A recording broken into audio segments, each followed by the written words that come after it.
Hello बच्चों, आज हम आप लोग को क्लास 7 का सिविक्स चैप्टर 1 समझाएंगे, जिसमें हम समानता की बात करेंगे।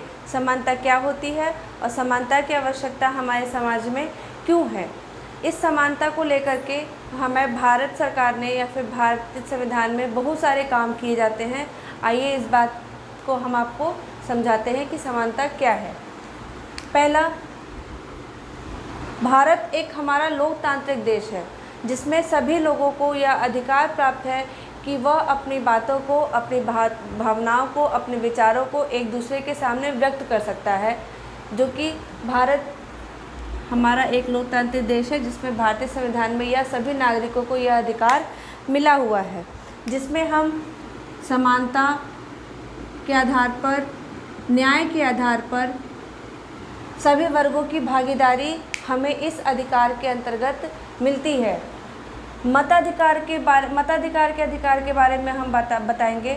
मताधिकार का अधिकार क्या है कि जिसमें सभी वर्गों को, सभी व्यक्ति को, स्त्री पुरुष, जाति, धर्म, लिंग, जन्म स्थान, किसी भी अधिकार या आधार के बिना पर हम अपने इस मत का प्रयोग कर सकते हैं। जिसमें भारत संविधान ने ये आपको अधिकार दे रखा है कि आप किसी से भी इस चीज़ से संबंधित हो, किसी भी धर्म से संबंधित हो, किसी भी अमीरी गरीबी या हो, किसी वर्ग से संबंधित हो, इससे आपका कोई प्रभाव नहीं पड़ता है। आप सिर्फ भारत के नागरिक हैं और आप इस मत के अधिकार का प्रयोग आप कर सकते हैं। हमारा इतना भारत संविधान में या फिर भारत की सरकार ने समानता को लेकर के इतने सारे प्रावधान बनाए, लेकिन फिर भी इन प्रावधानों के होने के बावजूद भी हमें भी कभी भी कहीं पर भी असमानता हमें दिख जाती है। यह असमानता कैसी है, क्या होती है, आइए समझते हैं। यह असमानता होती है एक जातिगत व्यवस्था, जो कि अभी भी कहीं ना कहीं हमें देखने को मिलती है। यह व्यवस्था कैसी होती है कि जिसमें कोई भी परिवार किसी भी धर्म का हो, किसी भी जगह का हो, वह हमेशा यही सोचता है कि हम अपने धर्म में या फिर अपनी जाति में ही अपने लड़की या लड़के का विवाह करें। असमानता के बारे में हम बात करेंगे।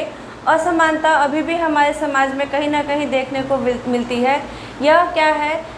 यह असमानता जातिगत व्यवस्था के अंतर्गत हम देखते हैं। जातिगत व्यवस्था में सर्वोपरि सबसे आता है वैवाहिक दृष्टिकोण।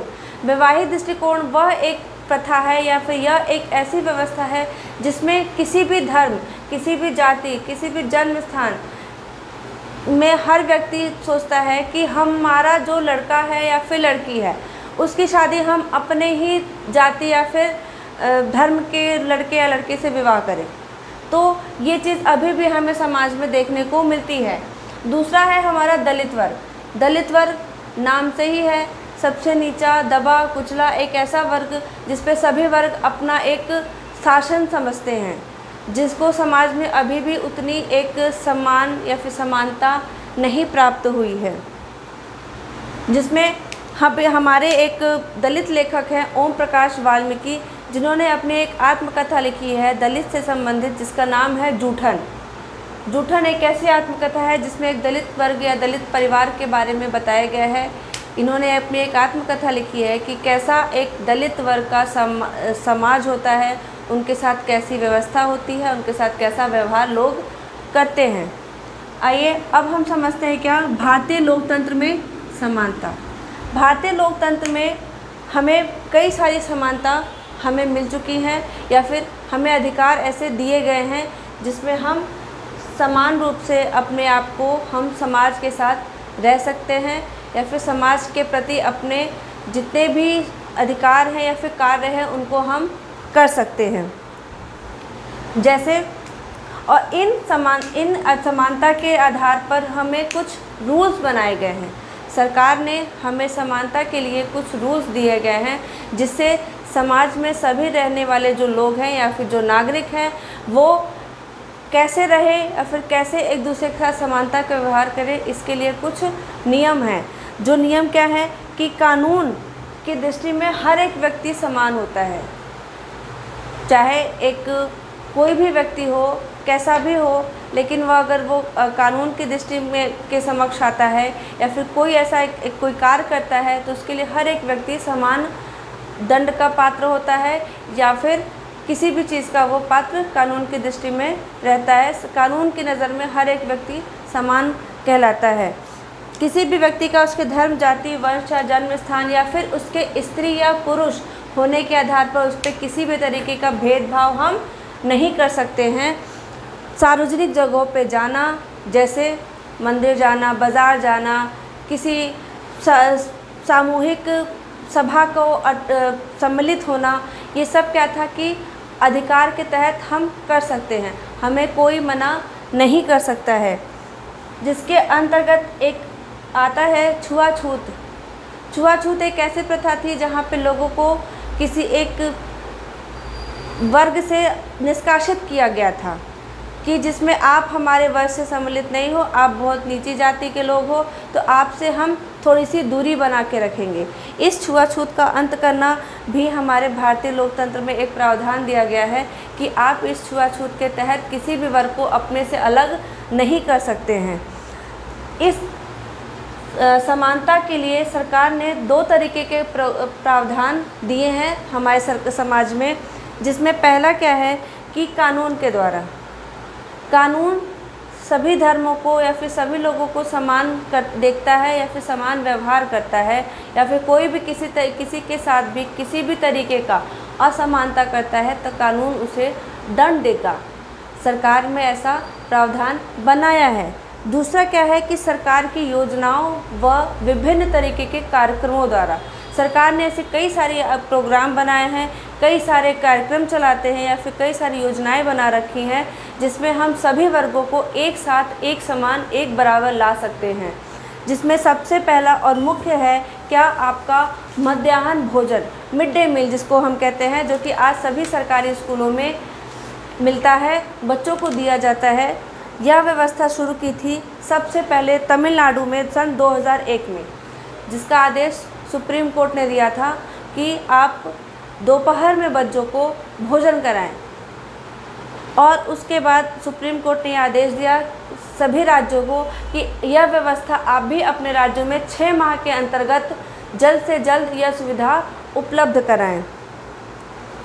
जिसके आधार पर हमारे समाज में इस तरह के जो भी कार्यक्रम चलाए गए, उससे एक फ़ायदा या फिर कह सकते हैं कि अनेकों फ़ायदे हुए। एक तो कि बच्चों को पोषण युक्त भोजन मिलने लगा, दूसरा सभी बच्चे स्कूल में जाने लगे और शिक्षा ग्रहण करने लगे, और क्या है कि तीसरा, जिसमें कभी कभी कुछ पेरेंट्स या फिर कुछ माता पिता अपने बच्चों को स्कूल तो भेज देते हैं, लेकिन फिर उनको दोपहर का भोजन खिलाने के लिए अपना काम छोड़ करके आना पड़ता है ताकि हम अपने बच्चों को भोजन खिला सकें। जिससे इस व्यवस्था से उनकी भी इस परेशानी का अंत हुआ, वह निश्चिंत होकर के अपना काम कर सकते हैं। बच्चों को दोपहर का भोजन सरकार द्वारा दिया जा रहा है। बच्चे भी छोड़ के नहीं जा सकते हैं, क्योंकि पहले क्या था कि अगर मध्याह्न का भोजन करने बच्चे घर जाते हैं तो वो दोबारा स्कूल नहीं आते थे, लेकिन इस व्यवस्था के अंतर्गत वो अब तो उनको स्कूल में ही वो भोजन मिलता है, जिससे वह भोजन करने के बाद वो फिर से अपनी शिक्षा कार्य कर सकते हैं। अब अन्य लोकतंत्र में समानता के मुद्दे। अब अन्य लोकतंत्र की बात हम क्यों करते हैं? भारत हमारा लोकतांत्रिक देश है। भारत में सरकार ने या फिर हमारे संविधान ने प्रावधान बनाया है कि हम सभी नागरिक हर दृष्टिकोण से एक समान हैं। लेकिन हम अन्य लोकतंत्र की भी बात करेंगे, क्योंकि हम सारे संसार को या फिर सारी दुनिया को या फिर अन्य देशों को भी हम साथ लेकर के चलते हैं। जिसमें एक मुख्य रूप से आता है अमेरिका का एक प्रावधान, जिसमें आपने पुस्तक में या फिर अपने चैप्टर में पढ़ा है, जिसमें यह कहा गया है कि 1950 में अफ्रीकी अमेरिकन द्वारा एक मूवमेंट चलाया गया था। वह मूवमेंट क्या था कि उनको वो अधिकार दिए जाएं जिससे वह गोरे अमेरिकन के साथ में या फिर उनके बराबरी में रह करके अपने कार्य को कर सकते हैं। ये मूवमेंट क्या था? सिविल राइट्स मूवमेंट था, जो कि 1950 में चलाया गया था अफ्रीकी अमेरिकन के द्वारा। 1964 के नागरिक अधिकार अधिनियम के तहत नस्ल, धर्म, जाति या फिर राष्ट्रीय मूलाधिकार के आधार पर आपके साथ कभी भी कोई भी भेदभाव नहीं कर सकता है।